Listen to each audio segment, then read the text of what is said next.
एकाभाव अवतारी भीष्म प्रतिज्ञाधारी चर्चा चक्रवर्ती अखंड बाल ब्रह्मचारी आचार्य सम्राट पूज्य श्री जयमंदी महाराज साहब को कोटि कोटि वंदन। जय गजाधिपति व्याख्यान वाचस्पति उद्गल विहारी वचन साधक भागवत पटदर आचार्य प्रभु श्री पार्श्वचंद्र जी महाराज साहब गौ तपस्वी अप्रमत साधक उपाध्याय प्रभु श्री धीमानचंद्र जी महाराज साहब एसएसडी सभी मार्ग के प्रारंभकर्ता अनुग्रहा ध्यान प्रणेता प्रवचन प्रभाव पूज्य गुरु डॉक्टर श्री पदमचंद्र जी महाराज साहब आदि सभी गुरु भगवानों के चरणों में कोटि कोटि वंदन करने के पश्चात समय प्रमुख समीशी निधि जी को विदित करना। गुरुदेव की आज्ञा से आत्मबंधु अनंत ज्ञानी अनंत दर्शी तीर्थंकर प्रभु महावीर स्वामी जिनकी वाणी आज हमारे समक्ष 32 आगमों के रूप में है और वही प्रभु महावीर स्वामी की अंतिम वाणी जो है उत्तराध्यान सूत्र के अंदर है।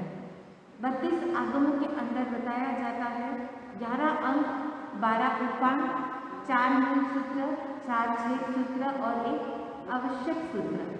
4 मूल सूत्र क्यों मूल कहा गया है अर्थात मूल यानी जड़। ऐसे देखा जाए ये जो 4 मूल सूत्र है जिसके अंतर्गत श्रवणों के जो मूल गुण होते हैं उनका वर्णन उसके अंतर मिलता है, इसलिए उसे मूल सूत्र कहा जाता है। और इन्हीं 4 मूल सूत्रों के अंदर एक सूत्र है उत्तराधीन सूत्र जिनका वांचन अभी आपने सुना था। ये भगवान महावीर स्वामी की जो अंतिम देशना है और इसीलिए इस वीर निर्वाण के महोत्सव के उपलक्ष्य में इस उत्तराध्यान सूत्र का वांचन किया जाता है, उसका श्रवण किया जाता है। उस उत्तराध्यान सूत्र को उत्तर और अध्ययन एक कहा जाता है। उत्तर जहाँ पर आते हैं प्रश्नों का और उत्तर, एक प्रश्न करने वाले और दूसरे उत्तर देने वाले। इस उत्तराध्यान सूत्र के अंदर यहाँ पर ऐसे अध्ययन भी है, कुल 36 अध्ययन है और उसमें ऐसे अध्ययनों का भी वर्णन मिलता है जहाँ पर प्रश्न उत्तरी होते हैं, जहाँ बताया जाता है सुधर्मा स्वामी और जम्बू स्वामी के बीच में वहाँ पर रक्षा और जम्बू स्वामी रक्षा करते हैं और सुधर्मा स्वामी वापस उन्हें प्रत्युत्तर देते हैं। ऐसे उत्तराध्यान सूत्र के 29वें अध्ययन के अंदर जहाँ पर धर्म की एक एक क्रिया के बारे में बताया जाता है, इस क्रिया को करने से क्या लाभ की प्राप्ति होती है। ऐसे हर एक व्यक्ति लाभ का ज़्यादा सोचता है। कोई भी काम करता है तो सबसे पहले यह सोचता है कि मुझे उसमें लाभ होगा या नहीं होगा। अगर उसको पता चले लाभ नहीं होता है तो वो क्या कोई भी वो कार्य करते हैं क्या नहीं करते हैं। व्यापारी भी उसी व्यापार को करेगा जिसमें उसको मुनाफा होगा, प्रॉफिट होगा। जिस व्यापार के अंदर प्रॉफिट नहीं वो व्यापार भी वो नहीं करता है। ऐसे धर्म क्रिया जो भी की जाती है हर क्रिया का क्या लाभ होता है ये जम्बू स्वामी जी ने परीक्षा की थी, जिसका प्रत्युत्तर सुधर्मा स्वामी ने बताया। ये वर्णन उत्तराध्यान सूत्र के 29वें अध्ययन में मिलता है और इसी उत्तराध्यान सूत्र के अंदर केशी श्रमण के बीच में केशी श्रमण जो भगवान पार्श्वनाथ के शिष्य और गणधर गौतम स्वामी जो भगवान महावीर स्वामी के शिष्य थे, उनके बीच में जो वार्तालाप जो प्रश्नोत्तरी होती है वो इसी उत्तराध्यान सूत्र के 30वें अध्ययन में मिलता है।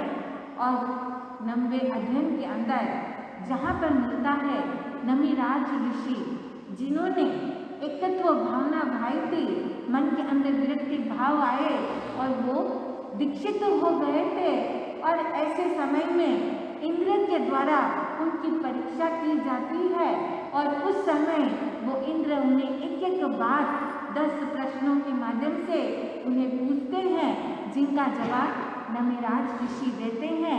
तो ऐसे इस उत्तराध्यान सूत्र के अंदर अलग अलग सूत्रों में वहाँ पर बताया जाता है।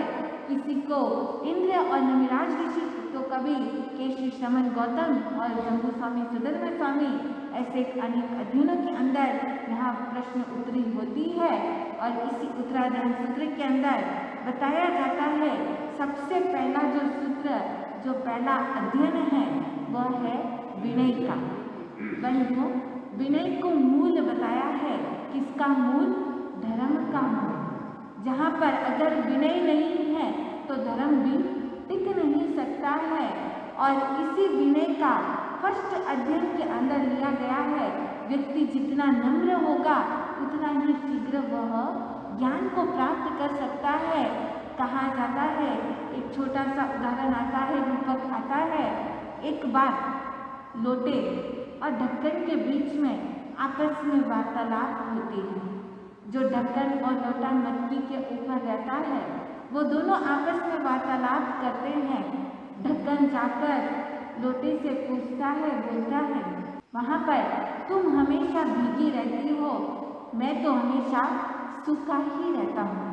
तब उस समय लोटे ने कहा, मैं झुकती हूँ इसलिए मैं भीगी रहती हूँ, तुम अहंकार के कारण से मटकी के ऊपर रहते हो इसलिए तुम हमेशा सूखे रहते हो। कहने का तात्पर्य यह है कि जो विनीत होता है, जो झुकता है उसे प्राप्त होता है, लाभ मिलता है, बड़ों का आशीर्वाद मिलता है। और जो झुकता नहीं है, अहंकार में रहता है, वो सब कुछ खो देता है, वह सूखा ही सूखा रहता है। विनीत जो रहता है वो हमेशा हरा भरा रहता है। और जो कुशिष्य होता है, जो अविनीत होता है, वह हमेशा सूखे घास की तरह रहता है, जिसकी कोई वैल्यू नहीं होती है। बंधुओं, इस प्रथम अध्ययन के अंदर यहाँ पर बताया गया है कि विनीत और अविनीत कौन होते हैं, विनीत के क्या लक्षण होते हैं और अविनीत के कैसे लक्षण होते हैं, और कैसे विनीत संसार सागर से पार भी पहुँच सकता है और अविनीत अपने ही कुतार्थ के कारण से, अपने ही कुकर्म के कारण से, अपने ही ऐसे अभद्र व्यवहार के कारण से वो कैसे संसार परिभ्रमण को भी बढ़ा देता है और घर घर की ठोकरें खाता है। ऐसा वर्णन इस उत्तराधान सूत्र के प्रथम अध्ययन के अंदर आता है। बंधुओं, प्रथम अध्ययन में विनीत के जो 10 लक्षण बताए जाते हैं उसमें आता है कि विनीत जो होता है वो चांडालिक कर्म नहीं करता है। बंधुओं, जैसे मैंने आपको बताया था, अभी प्रभु महावीर के निर्वाण महोत्सव का अवसर है, इसलिए इस उत्तराध्याय सूत्र के एक एक अध्ययनों के साथ में प्रभु महावीर स्वामी के जीवन से क्या जुड़ाव है, ऐसे प्रसंग को लेकर आपको बताया जाएगा। और इसी में आता है जो भगवान महावीर स्वामी जो इस अवसर में काल के 24वें तीर्थंकर हुए, उनके जो शिष्य थे, प्रथम शिष्य, ऐसे प्रथम शिष्य 2 माने जा सकते हैं। एक तो था कुशिष्य और दूसरा था सुशिष्य। और देखिए, संयोग देखिए, दोनों शिष्य का नाम गौ से ही चालू होता है। जो गौतम स्वामी थे वह क्या थे? सुशिष्य थे प्रथम। और शिष्य की कैटेगरी के अंदर, कुशिष्य की कैटेगरी में जो आता है गौशालक, वह क्या था? अविनीत शिष्य था। बंधुओं, दोनों गौ के नाम से ही चाले जाते हैं, लेकिन दोनों भगवान के शिष्य, लेकिन एक विनीत था और एक अविनीत था। बंधुओं, गौशालक जिस समय उसने देखा प्रभु महावीर स्वामी के प्रभाव से, जो विजय सेठ और सेठानी का जो उल्लेख आता है, जो एक ऐसे दंपति जिन्होंने शादी के पश्चात क्षीर व्रत का पालन किया था, जिनकी महिमा कहा गया है, भगवान ने भी बताई थी कि अगर वहाँ पर उनको अगर भोजन कराया जाए तो 84,000 साधुओं को भोजन कराने के बराबर है। क्योंकि शादी के पश्चात वह दंपति जो आजीवन ब्रह्मचारी व्रत पालन कर रहे हैं, वह सर्वश्रेष्ठ है। ऐसा बहुत ही कठिन होता है। और जिस समय वहाँ पर इनका जो विजय सेठ और सेठानी के इस प्रत्याख्यान का प्रत्याख्यान जब प्रकट हो जाता है, तब वहाँ पर पुष्पों की रत्नों की वर्षा होती है। और गौशालक जब ये देखता है, उसे पता चलता है, तो वो सोचता है कि प्रभु महावीर जो है बहुत ही अत्यंत प्रभावशाली है और उनके ऐसे रत्न जड़ित आदि को देखकर वो उनके पास में जाता है, वहाँ पर रहता है, वापस अपने दिन में अपने कार्य के लिए चला जाता था। लेकिन ऐसा वो सोचने लगा कि अगर मैं रोज ऐसे आऊँगा जाऊँगा तो वहाँ पर भगवान के प्रवास में रहकर पूरा लाभ नहीं उठा पाऊँगा। इसी विचार से उसने सब कुछ त्याग कर जब वो पहली बार आया और उसने भगवान से कहा कि मैं आपका शिष्य बनना चाहता हूँ, तब भगवान मौन रहे और तत्पश्चात जब वह पूर्ण रूप से सब कुछ त्याग करके आया तब भगवान ने उसे स्वीकार कर लिया था। बंधुओं, ऐसे ही गामानुग्राम विचरण करते हुए जिस समय गौशालक भगवान के साथ में रहने लगा, भगवान की तो तपस्या चल रही थी। वह गौशालक भगवान से भिक्षा के लिए पूछता है, भगवान कुछ नहीं बोलते हैं, लेकिन वह गौशालक प्रभु को कहकर भिक्षार्थ के लिए निकल जाता है। लेकिन उसके पूर्व भगवान से वो पूछता है, तब उसके बदले में भगवान तो दीक्षा लेने के पश्चात मौन को धारण कर लेते हैं, लेकिन उनके पास में जो सिद्धार्थ नामक जो व्यंतदेव थे वो उनके बदले में प्रत्युत्तर देते थे। ऐसे ही प्रत्युत्तर प्राप्त कर वह गौशालक जब जाता है वहाँ पर उस समय एक बार प्रभु महावीर स्वामी का बेले का पारना था और बेले के पारने के समय वहाँ पर दो तरफ से एक नंद और दूसरी तरफ से उपनंद, दो जगह में वहाँ पर श्रावक थे।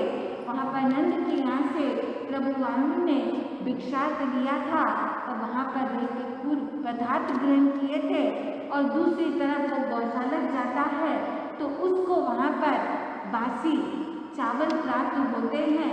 तब उस समय गौशालक को तीव्र गुस्सा आता है और गुस्से में वहाँ पर वह बड़बड़ कुछ न कुछ उनके प्रति बोल देता है, जिसके कारण से वो ग्रस्त कुपित होकर उन्हीं को वापस गाली देते हैं और प्रतिदाना करते हैं। और इसके कारण फिर वह गौशालक कुपित होकर प्रभु महावीर के तप का फल लेते हुए, अगर मेरे गुरु का कोई भी तप और वहाँ पर उनका कोई भी बल है तो ये श्रावक का घर जल जाए। और व्यंतदेव ने सोचा कि ऐसे भगवान का नाम लेकर उनका तप का उसने लिया है वो निष्फल नहीं जाना चाहिए, इसके कारण से वो घर जल जाता है। यहाँ पर बताया जाता है वो गौशालक वो जो गया था गृहस्थ के घर में, वहाँ पर उसको वापस उसके द्वारा गृहस्थ के द्वारा उसको निकाला गया। क्यों निकाला गया था? क्योंकि वहाँ पर उसी के कुलक्षण थे। कहा जाता है उस उत्तरायण सूत्र के प्रथम अध्ययन की चौथी गाथा के अंदर वर्णन आता है कि जो अविनीत जो होता है शिष्य वह सड़े कान वाली कुतिया के समान होता है।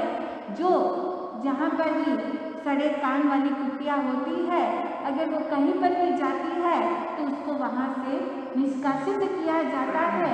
ठीक इसी तरह से ये गौशालक का भी वैसा ही वर्णन मिलता है, उसको भी वहाँ से निष्कासित किया गया था। निष्कासित करने का कारण वो गृहस्थ नहीं थे, वो स्वयं गौशालक का अविनय था, जिसके कारण से उसको निकाल दिया गया था। साधु के तो बताया जाता है कि अगर गृहस्थ चाहे अच्छा भोजन दे या बासी भोजन दे, कैसा भी भोजन दे, लेकिन साधु उसको समभाव पूर्वक उस भोजन को ग्रहण करते हैं, उसके अंदर रसाशक्ति नहीं लाते हैं। लेकिन वहाँ पर वो गौशालक अपने ही कर्म के कारण से वह प्रताड़ित होता है। आगे ऐसा वर्णन भी आता है जहाँ पर विनीत के 10 लक्षण बताए जाते हैं, उसमें बताया जाता है कि चांडालिक कर्म नहीं करना। चांडालिक कर्म, चांडाल जैसे नीच जाति के होते हैं वैसे चांडालिक कर्म नहीं करना, यानी नीच कार्य, ऐसा कार्य जो घृणित हो वह घृणित कार्य नहीं करना। कहा जाता है जिस समय एक बार भगवान महावीर स्वामी और गौशालक विचरण करते हुए जब एक वहाँ पर ऐसे स्थान में पहुँचते हैं जहाँ पर कोई भी निवास करने वाले नहीं थे, उसी समय उसी गांव में गांव के अधिकारी का पुत्र सिंह, उसका संबंध दासी के साथ में था।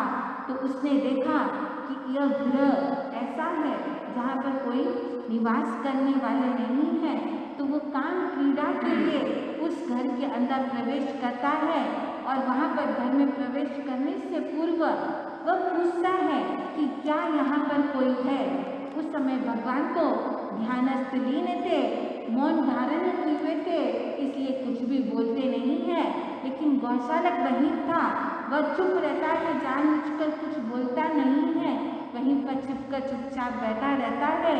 और जब वो दोनों वापस लौट रहे थे तब उस समय वहाँ पर वो जो गौशालक था उसने उस दासी के हाथ को पकड़ लिया था।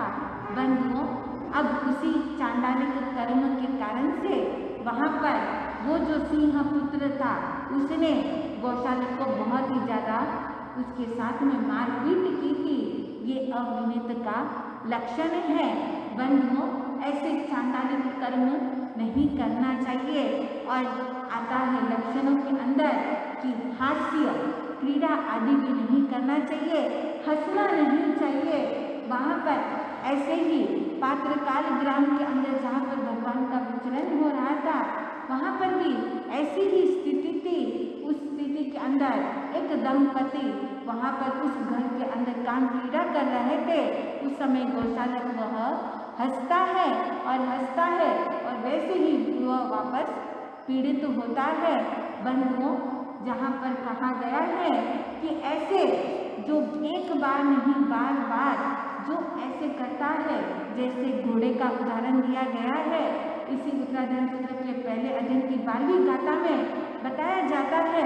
एक घोड़ा होता है अड़ियल घोड़ा, जो बार बार चाबुक की मार की अपेक्षा करता है। जब तक उसको चाबुक की मार न मिले तब तक वो अपनी गति करता ही नहीं है। और दूसरा जो होता है सुशील घोड़ा, जो एक बार में इशारे से वह समझ जाता है। लेकिन गौशालक जो था, जो बताया जाता है उस अड़ियल घोड़े की तरह था, बार बार जगह जगह उसको पीड़ित किया जाता था, उसके साथ में मारपीट होती थी, उसको निष्कासित किया जाता था, लेकिन फिर भी वह अपनी बात को समझ नहीं पाता था, इशारा नहीं समझ पाता था। ये अविनीत के लक्षण बताए जाते हैं। लेकिन ऐसे जो अविनीत होते हैं, जो गुरु की सेवा करने में भी पीछे हटे हुए रहते हैं, गुरु के महत्व को भी समझ नहीं पाते हैं कि गुरु कौन होते हैं, कैसे होते हैं, उनका क्या प्रभाव होता है। बंधुओं, विनीत होता है तो गुरु के छोटे से इंगित इशारे को भी वह समझ लेता है। हम पूज्य गुरुदेव आचार्य प्रभु श्री पार्श्वचंद्र जी महाराज साहब, डॉक्टर श्री पदम चंद्र जी की महाराज साहब की सेवा में जब हम रहते हैं तब हम देखते हैं आचार्य श्री के छोटे से इशारे, इंगित इशारों से कैसे गुरुदेव और अन्य उनके संत इतने से इशारे से वो कार्य को कर लेते हैं। और उनके अंदर जो आपस में जो विनय गुण जो देखा था वो मैंने और कहीं नहीं देखा। जैसे ही अपने से वरिष्ठ जो भी बड़े आते, तुरंत अपने आसन को छोड़कर वहाँ पर आगे बढ़ना, ये हमने यहाँ पर देखा।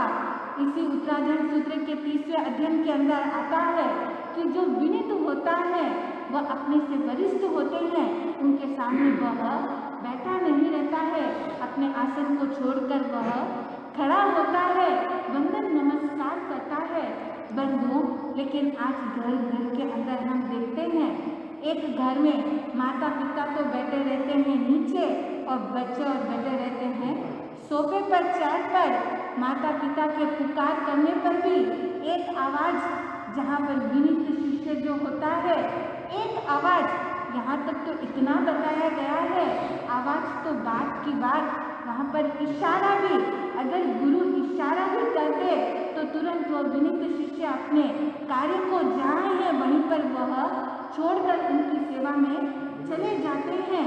लेकिन ये आज वह संस्कार देखने को बहुत ही कम मिलता है।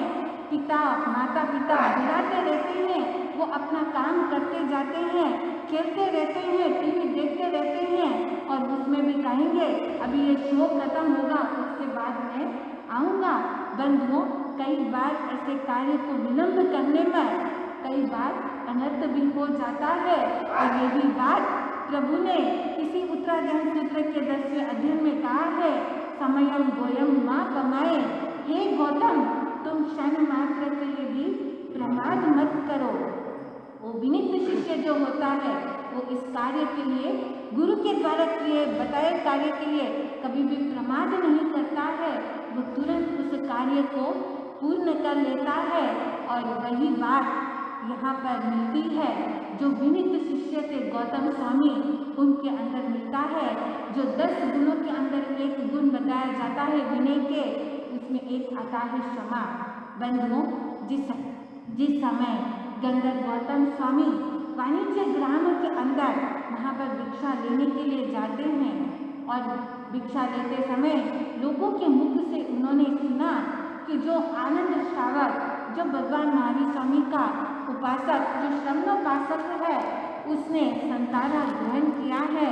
तब उस समय गंधर्व गौतम स्वामी के मन में इच्छा उत्पन्न हुई कि वह भी उनके पास में जाए, उनको देखे। तब उस समय गंधर्व गौतम स्वामी आनंद श्रावक के पास में जाते हैं। आनंद श्रावक ने वहाँ पर गंधर्व गौतम स्वामी को जैसे ही देखा बहुत ही आनंदित हो जाते हैं। उनका मन खुश हो जाता है कि वहाँ पर गौतम स्वामी उनको दर्शन देने के लिए आए हैं। उनको पास में बुलाकर उनको वंदन नमस्कार करते हैं और फिर कहते हैं, क्या गृहस्थ को अब भी ज्ञान हो सकता है? तब उस समय गंधर्व गौतम स्वामी ने कहा, हाँ आनंद, हो सकता है। तब उस समय आनंद श्रावक ने कहा कि आपकी कृपा से, प्रभु महावीर की कृपा से मैं पूरब, पश्चिम और दक्षिण दिशा में 500 योजन में देख सकता हूँ और जो उत्तर दिशा है उसमें चूल हिम्मत पर्वत देख सकता हूँ। पूर्व दिशा के अंदर सोदन देवलोक तक देख सकता हूँ और जो नरक है उसमें रत्न प्रभा नरक के उस नरकावास के अंदर तक देख सकता हूँ। उस समय यह बात कहते ही गंधर्व गौतम स्वामी ने कहा, गृहस्थ को अभिज्ञान तो हो सकता है लेकिन इतना विशाल अभिज्ञान नहीं हो सकता है। तुमने जो असत्य कहा है इसका प्रायश्चित करो। आनंद श्रावक ने कहा, क्या सत्य का भी प्रायश्चित करना होता है? तो उस समय गंधर्व गौतम ने कहा, सत्य का प्रायश्चित करना नहीं होता है, लेकिन तुमने जो कहा है वह असत्य है, इसलिए तुम्हें उसका प्रायश्चित करना है। बंधुओं, उस समय वहाँ पर उनके मन में ये बात थी कि असत्य कौन कह रहा है, लेकिन आनंद श्रावक जानता था कि वह असत्य नहीं कह रहा है। वो तुरंत बोले, तब तो मुझे प्रायश्चित नहीं, आपको प्रायश्चित लेना होगा।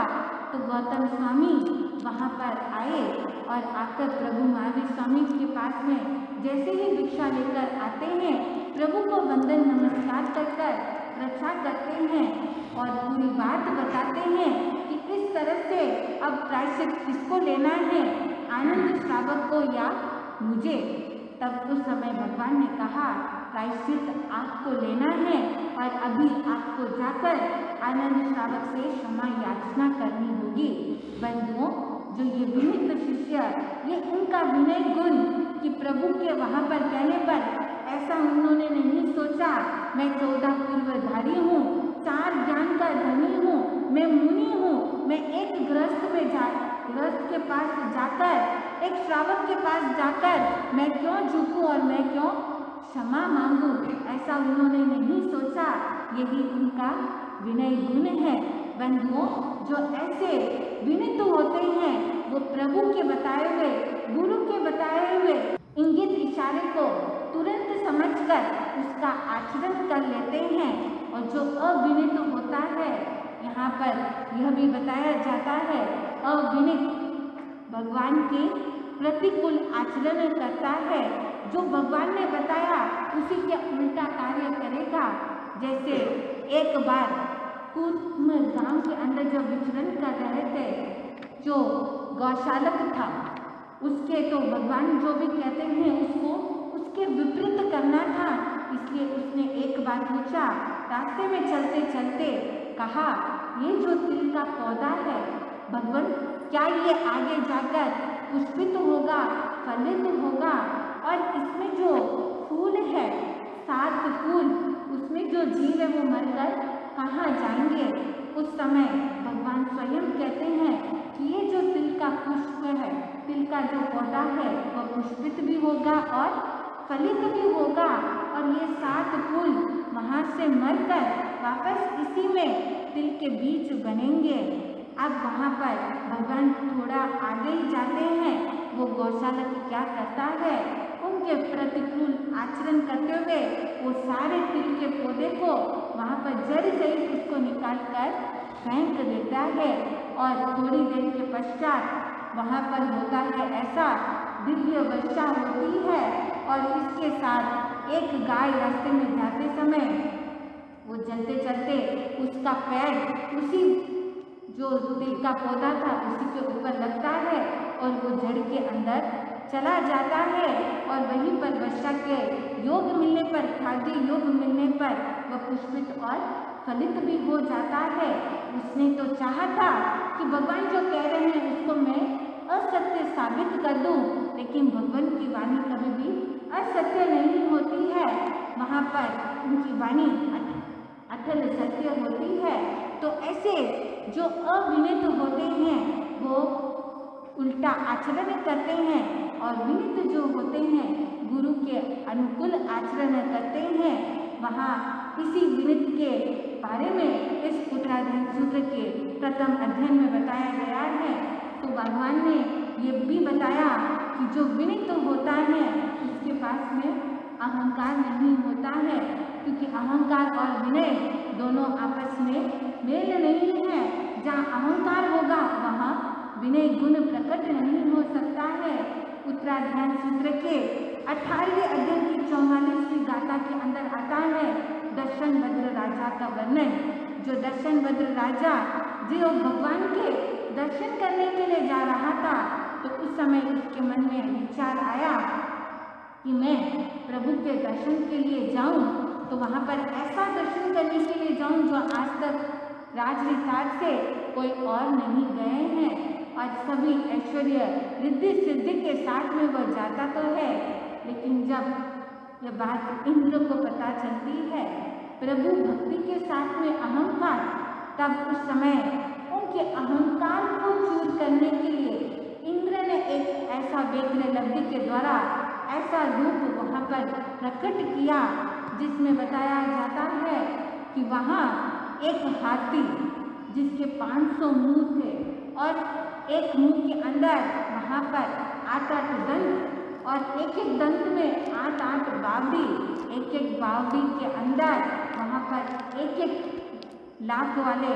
वहाँ पर जो 8-8 कमल थे, और एक एक कमल के अंदर 1 लाख पंखुड़ी वाला फूल, और एक एक पंखुड़ी के ऊपर 32 प्रकार के नृत्य करते हुए देव देवीगण।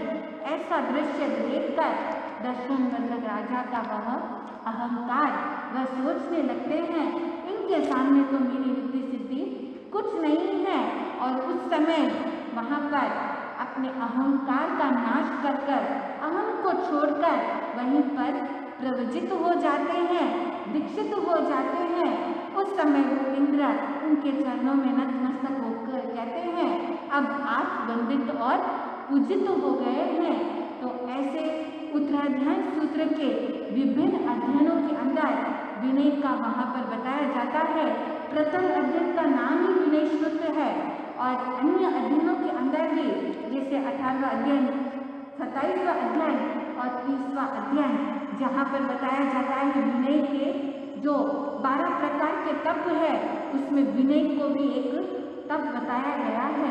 बंधुओं, उपवास करना, 28 मास गमन करना, यह तो बहुत बड़ी बात है, हर एक की बस की बात नहीं है, लेकिन विनय तप तो हर कोई कर सकता है।